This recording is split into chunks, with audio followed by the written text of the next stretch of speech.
আল্লাহ দায়িত্বশীল ছিলেন, দেশ জাতির হিতাকাঙ্ক্ষী ছিলেন। আল্লাহ তাকে তুমি ক্ষমা করে দাও, জান্নাতের উচ্চ মাকাম তুমি দান করে দাও।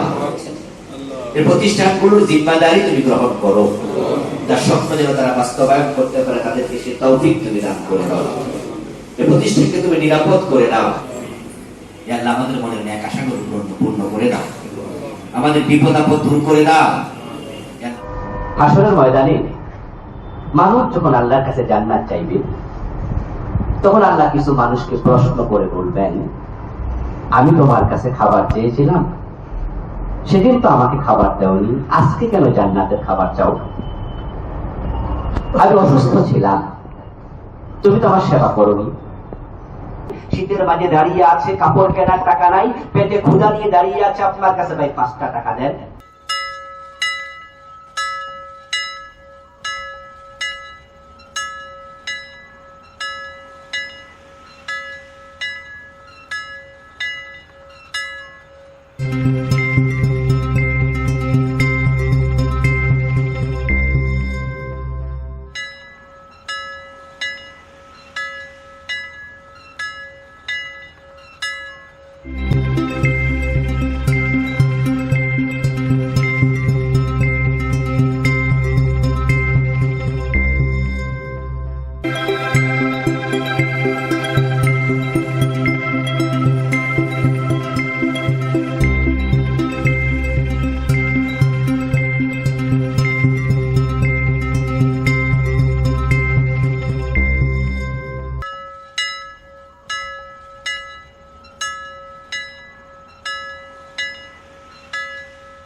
পরবর্তী ভিডিও পেতে প্রতিজ্ঞা মিডিয়ার সঙ্গে থাকুন।